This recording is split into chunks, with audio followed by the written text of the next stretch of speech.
Hello and welcome back to Quantum Suicide. I can't really recall anything that's happened since it's been a while since a recording, but for whatever reason it is, we are gathered in the dining hall. So we may as well find out why we're here. So, yeah. Rude as always, I wish my sense of humour was appreciated. The whole experience would be much worse if I was a cold killer. Alright, I can't hold in the excitement any longer. Welcome to round 4 of the deletion game, Bidding Wars. Okay, we're playing Bidding Wars. Well, which timeline are we aiming for? Where are we currently? I assume in the middle one. Katashi's dead. Oh no, wait, no, in chapter 2. So we're in this one. So who died? Vladimir, right? Yes. Okay, see? We now have some form of recap. So that's the teams? I have noticed a certain lack of, what's the word? Cooperation. Teamwork! So I have specifically designed this game to help us grow. Okay. Cut the crap, Don. Well, it is now, cause if you would all please turn. So the game will be now. Would you like me to explain the rules again? Skip the rules. Skip the explanation. So let the game begin. This is going to be. Now it's time to get into our teams and start talking strategy. Okay, who are we going to be stuck with? Are we going to be stuck with Melody for one of the timelines? Team A will be you, Kimiko, Katashi, and Yoshiki. Okay. I don't think we've ever been on a team with the captain before. Oh no, that Melody was on the other team. And Team B will be Beatrix, Nicholas, Melody, and Shizuka. I mean, I trust the twins to look after Melody outside of the game, but who's the team captain? Can Melody be on my team? All decisions are final. I want to be with Monkey! No negotiation. Okay. The teams have been set. My word is final. That's unfortunate. This is low die. I mean, why does Dai care? All right. Team A needs time to strategize. Team B, get out. I don't want to go with them! You're gonna have to, otherwise things are gonna go bad. Okay, so is this gonna be the rule breaking? Is Melody gonna talk to us? Team B, get your short member under control before I do. It's gonna be okay, Melody. I promise. You go with the others. I don't wanna! She's a child, Di. She doesn't understand all this. I think she understands, just in a different way. She won't understand our motives of who we choose each time, I think. I wasn't this problematic as a child. Aren't you technically a child? You're like a couple of weeks old. Or have you always existed as long as I's existed? If that's the case, then you're older than everyone, I think. You were a child? Of course I was. And I was adorable at that. I disagree. I could see the captain roll her eyes at Yoshiki as Yoshiki began gushing about how cute Dai have been as a child. I turned my attention back to Melody. Melody, maybe you could come help me in the medic bay. That's always fun, right? Thank you, Nicholas. We can play games, okay? And you'll be back in no time. Thank you, Shizuka. I don't want to play games! Well, unfortunately, we're currently playing a game. Melody had started bawling, unable to get her words out clearly. Remember what we agreed on about being brave? Melody nodded. She sobbed. Well, I think I can be brave because I'm with the captain and she's very brave. But Shizuka and the others don't have anyone. I think they need your help more than I do. Can you be brave for them? Melody nodded again. Good girl, I promise to take care of myself, and if you promise to take care of your team, okay? Okay. Okay. Shizuka held out her hand as Melody slowly went to her. Yeah. Looking back at me. I put on my best, everything will be okay smile, but everything will not be okay. Promise me you won't let her lose. Of course. I waved goodbye to Melody as Shizuka let her out of her room. The Vogels followed behind. The door shut behind Team B. My question is wasn't Melody left to the captain? Why is the captain just okay with me taking control of the care for this child? I thought they'd never leave. Same kind of, because that's how Melody is, I guess. Now it's time for a game within a game. Let Team Captain. Okay. We don't pick our own captain? Why would we pick the captain? She's crazy. I've preloaded 4 cards on your tablets. You can choose one whenever you're ready. The person who chooses the card with the bunny on it will be the team captain. Which is always us. How can we be sure the process is fair? Why would I cheat? I'm in charge. I could just pick whoever I want for captain. Yeah, she's got a good point. This way's more fun. That was a good point. Why invent a random system and then cheat to choose the captain when she could just tyrannically appointed one anyway? What order do we pick our cards? It's always up to us, isn't it? That's up to you. Yep. I'll go last. I'll take whatever's left. It doesn't seem like the order makes much difference. It's basically just chance. I'll go second last. Yeah, but if you think about it, right, the chances are better if you go second last, because if the first two haven't gotten the card, it's a 50-50. If the first one didn't get a card, it's a 33% chance. Whereas if you go first, you've got a 25% chance. So if you want to be captain, you want to go second last. Okay, well, captain's first, I guess. Either that. Either go second last or last, depending on how much you want to, how bad luck the other person that you're going against has, basically. Can we look at her tablet? I'll take card 3. Okay. I'll go for card 4. I'll take card 2, which leaves my BFF with lucky number 1. But 1 is not lucky. First the worst, second the best. I like you guys. Or- Quick and efficient. So let's see 1's what the you won. most lonely number there can ever be. Just a bunch of sayings about how 1 is a bad number. Yeah, cool. Thank you. Congratulations. You are the lucky winner. Quote unquote lucky, since my life's on the line more than others. Thanks. I know how much you all love my company, but alas, I must depart. Team B needs me. Actually, that might not be true, is it? Because like, because majority of the times the captain's the safe one. It's only if we tie, both captains lose, right? Yep. Any further questions? We all looked at one another. None of us budged. No? Then farewell, brave contestants. Toodles! Cool. Thank you. Di disappeared, leaving us free to talk. I hope Maldy's okay. She can't speak for herself. I doubt the others would let her lose the game. That is true, but if she's the captain, things are dangerous. Agreed. I guess so.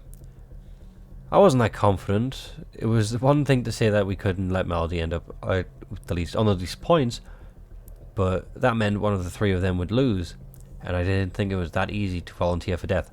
I'm assuming Nicholas would volunteer, Beatrix would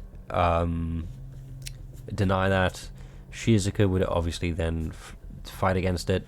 So yeah, it's definitely going to be a fight. But then again, they had Shizuka, who won at every game she played, except the ones where we win. And the twins were both smart and savvy. Maybe I shouldn't be scared of Melody for myself. Alright, let's look at this logically. Since we can't know what they're going to do, we need to find a way of hedging our bets. Well, do we really? We might as well just guess. Pretty much. We could use the first round as a test to see what their strategy is, and use that to decide on the strategy for the other 2 rounds. Yeah, but then, depending on what happens, we're already behind or ahead. We could do it while wearing funny hats. Everything's easier with a funny hat on. Well, sneaking around isn't. But they'll probably have the same idea, to have funny hats. How exactly are they even going to survive a week on their own anyway? Medical professionals, the navigations officer, and a child. Good point. If both of us are trying to gauge each other's strategy, the first round is pointless and we'll both be misled. Okay. Another advantage of the funny hat plan is that it will confuse and disorient our opponents. That is true. Well, not true. It will confuse most of our opponents. It will amuse Melody, I assume. Who's going to feed them? Is Nicholas going to get behind a frying pan? It was Beatrix. Beatrix is the good cook out the twins, right? Can you imagine? I can. Well, I'm imagining a funny hat for him, too. I feel sorry for Katashi.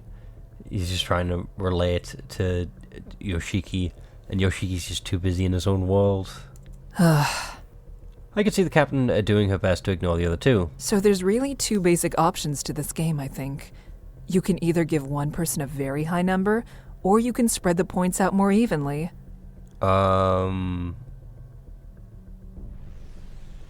I keep thinking that the best plan is to spread them out, but I'm gonna go with the high number.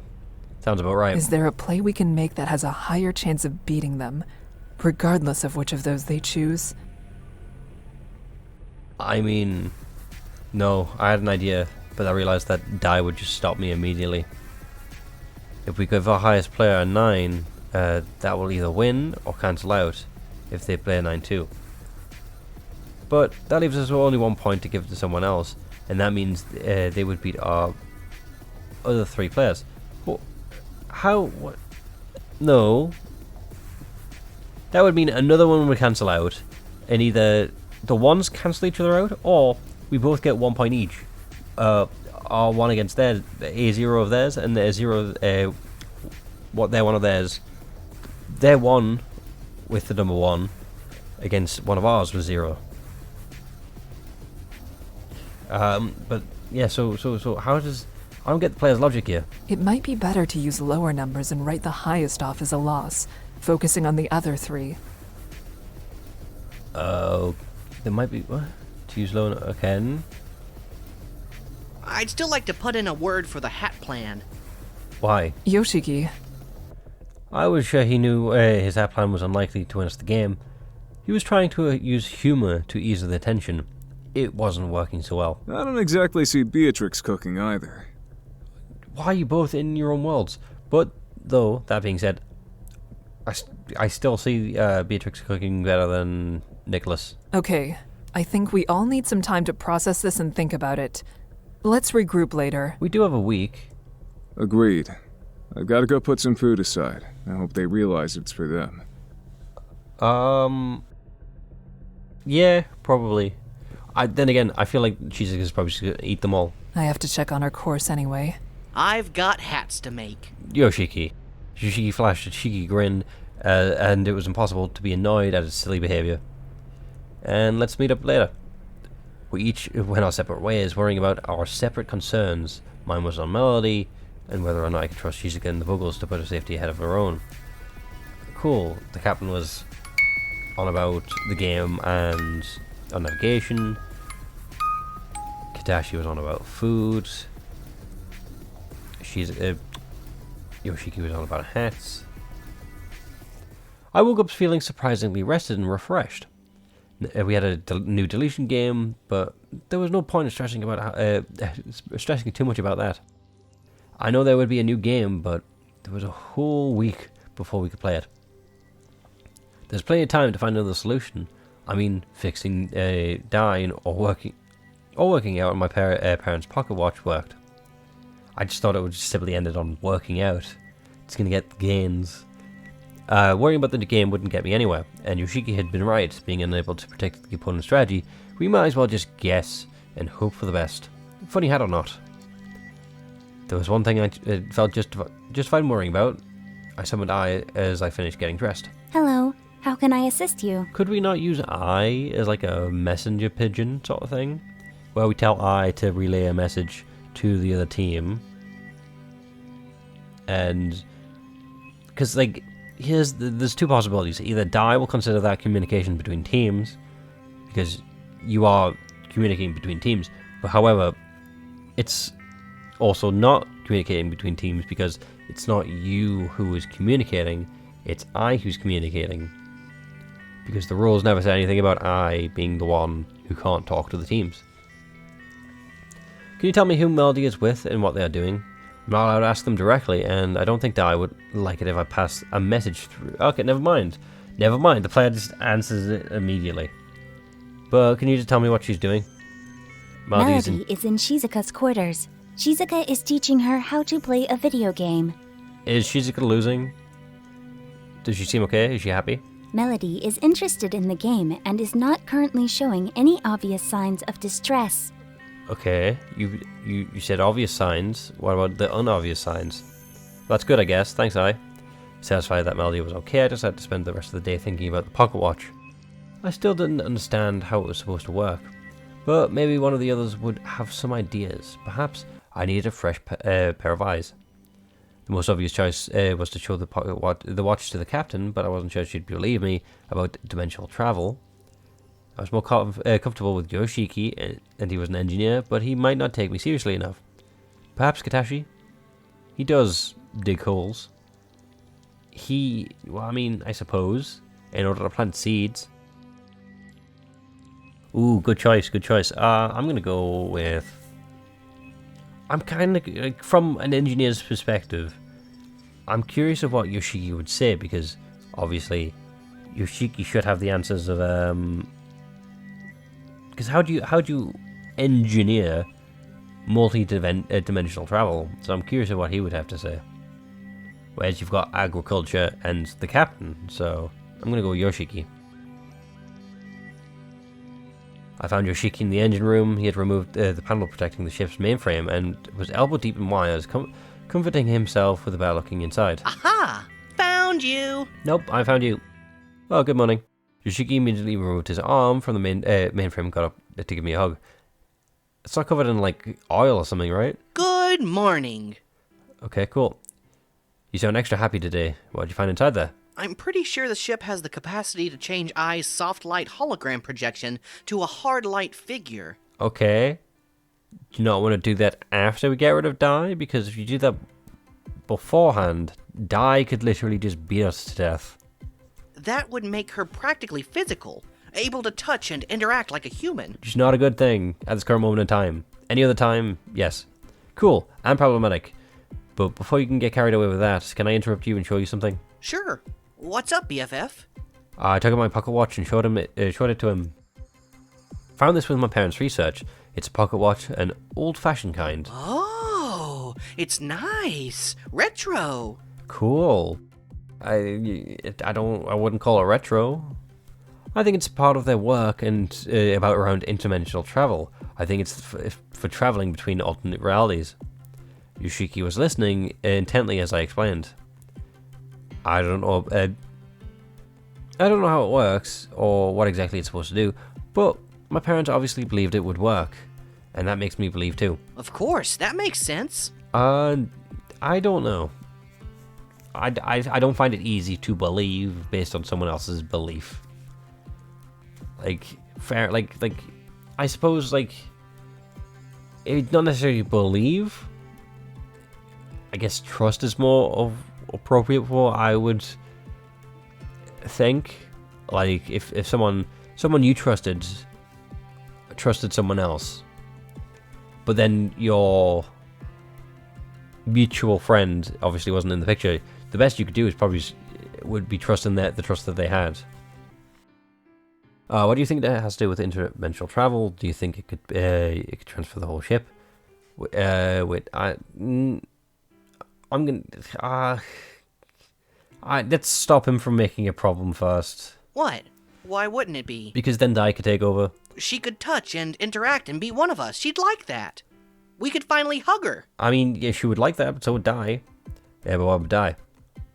Yoshiki actually stopped smiling for a moment and for his brow furrowed. Ah, Dai. Maybe this isn't the best idea. Yeah. Not now, at least. Well, luckily for us, it appears that while it's probably possible, it can't be done easily.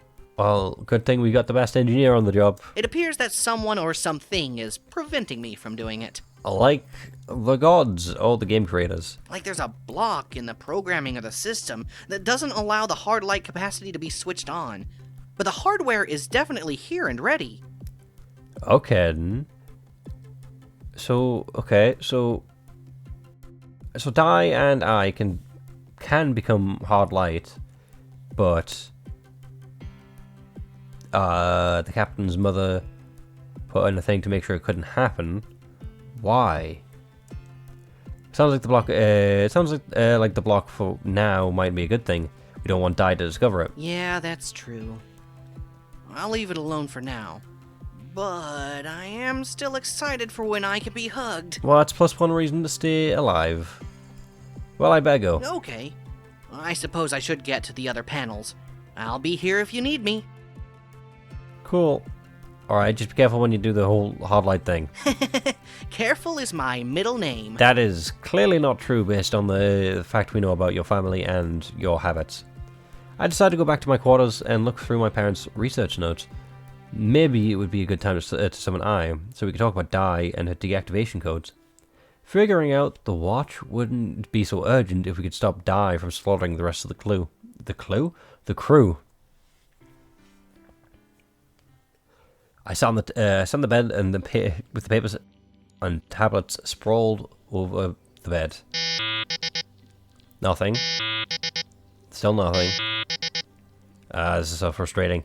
Okay, I need to calm down. Getting angry that isn't going to solve anything.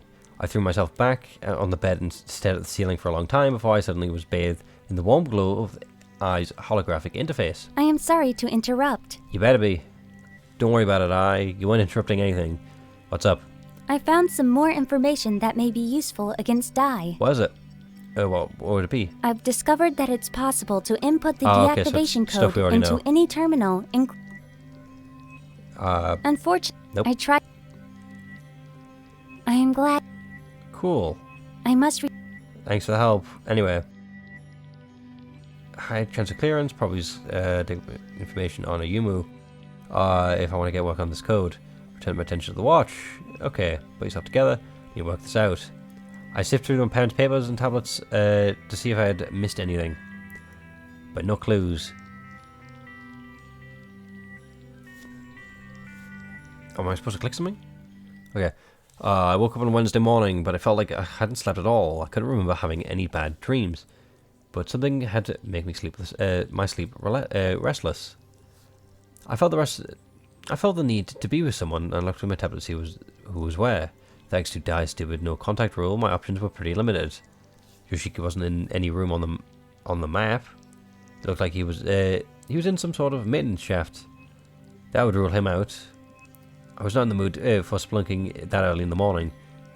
It was a choice between the captain and her quarters and Kitashi in the kitchen. I'm time to go to Kitashi. Because, honestly, that's actually interesting to know, though, that if you're inside a maintenance shaft, that the map does not pick you up. Does that mean Dai doesn't know where Yoshiki is at all? Okay. Maybe we went to the kitchen where I found Kitashi. He was buzzing around in the kitchen in a very focused way. He looked like a man on a mission. When I came in, he smiled. Good morning, newbie. You look well this morning. Yeah, you still look like you're disheveled as usual. Good morning, Kitashi. You look so busy. Do you need any help? Help? Me? In my own kitchen? Yes. Wow, what's wrong with needing help? How dare you, Missy! I can cook for an entire army on my own! Yeah, I'll take that as a challenge. Cook as much as you want. I smiled at his fake outrage, but I was disappointed. I was disappointed. Helping him out would be the perfect excuse to stick around and talk to him. Oh, okay. I tried to hide my disappointment, but Kitashi could hear it in my voice. But I forgot the most important job. You can help me with that. What job? Taste testing. Very important work. No thanks. I'm good at taste testing. What are you making? Why though? don't you guess? Is it cake? I looked around the kitchen, but Kitashi had obviously been cleaning up as he cooked. I could see flour, but it could mean anything. Can I have a clue? It's a sweet thing. Cake. What would Kitashi make that as sweet? I'd have to guess. Cake. Chocolate cake. Chocolate cake? A chocolate lover, eh? Yes. Can't go wrong with chocolate cake. Yep. All women are. It's not just the women, but the men and children too. And Yoshiki. That man is a chocolate bandit trying to rob me blind. I'm going to have a rivalry on my hands. Gonna have to fight Yoshiki for the chocolate. He knows a good thing when he sees it. Chocolate actually is a good thing. It's got antioxidants in it, and lowers cholesterol. Plus, it has the added benefit of being delicious. Exactly. See, eat more chocolate, but not too much, but more of it. However, you're about 80% wrong. I am making cake, but not chocolate. That's 50%. If the only thing that's wrong, if it's still right, if I just said cake, that would be 100% correct. But then I specified the type of cake, so I said chocolate. So it's 50. It's 2 words. I'm making a sponge cake with strawberries and cream. I'm disappointed now. You've ruined the night. Sounds delicious. Of course it does. I've never in my life made anything that wasn't delicious. You've made mistakes. You've made puns. Those are good, funny, but they aren't delicious. As Katashi talked, he'd been adding ingredient to the mixing bowl. Pass me that spoon. No. Our hands touched as I handed Katashi the spoon, and I felt tingles. I tried not to blush. Katashi had begun mixing the ingredients in the bowl.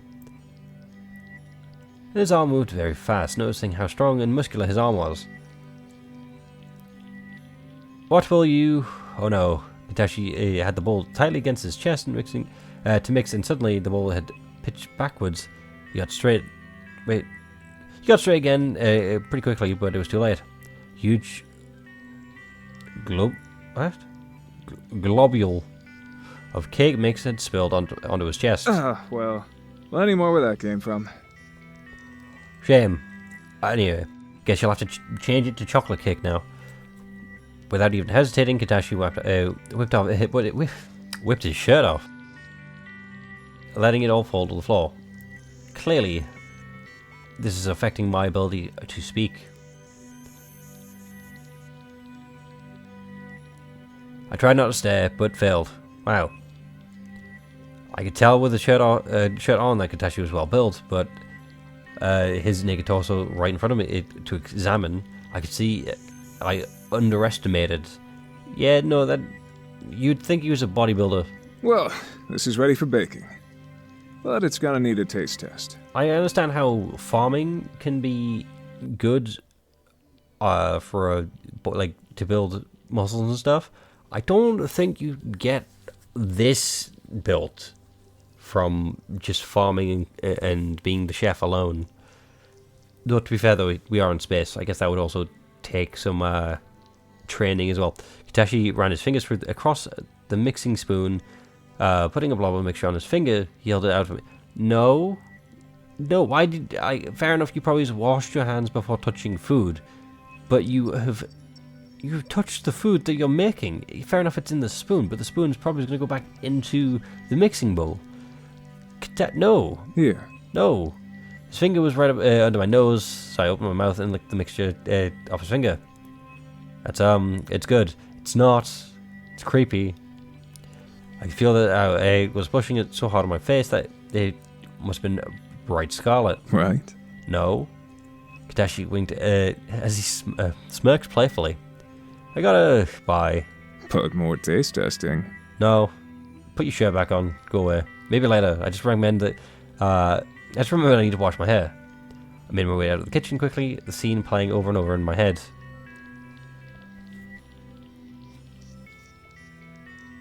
No. You don't do that, especially with food. Something was touching me. Half asleep, I could feel my hand... Wait, I could feel my hand on an arm...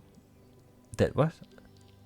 Oh, I could feel a hand on my arm and then on my neck. Okay. I thought it was our hand on someone else's arm and then someone else's neck. Had someone come to kill me? Monkey, I missed you. Oh, that's unfortunate.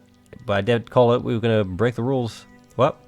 Piercing sound filled the air as the alert silence on the ship started screaming. The lights came on and began to flash, and then was die at the end of the bed. Whoop, whoop, whoop. All crew will report immediately to the dining hall. But I didn't even wake up yet. Honestly, I expected better from you. This is a direct violation of my very specific rules. To be fair though, Di would probably consider it rule violation if we spoke in our sleep. Like, even if it was a thing that she actively knew, that's something that we did. That's probably something she would consider. I'm not angry. I'm just disappointed. That's not true. You're not disappointed. You're amused. You wanted this to happen. Trying to take it all this in, I realized that Melody was in the bed with me, clutching onto me. Melody, what's wrong? What happened? Melody couldn't answer me. She was crying, and she let go of me and put her hand over her ears. It's okay, it's okay. I had to yell over the alarm sounds. Di, at least turn off the alarms. We're awake now. But the alarms kept blaring. I left Melody on the bed for a minute while I threw on some pants, and then It went right back to scoop her up towards the door. She still had her hands over her ears, and I hooked her close to show that I wasn't angry at her. This wasn't because she had broken wasn't because she had broken an unfair rule. This was Dai just being a total jerk. To be fair, this is Shizuka's fault for not watching the child. Out in the corridor, I managed to persuade Melody to take her hands off her ears, and I held on her hand tightly as they flew down the corridor towards the dining hall. Dai had activated all the warning alarms, but not in the dining hall. As we came into the door, the siren suddenly quietened, still screeching in the corridor, but far away enough not to hurt our ears. Sorry! I was scared! I came to find you! Well, this is unfortunate because we're gonna have to resolve this crying child later. Hopefully, I'm assuming some people have enjoyed that scene with Katashi, because I know I didn't. It was weird. But yeah, hopefully I can say it the next time. With that, goodbye.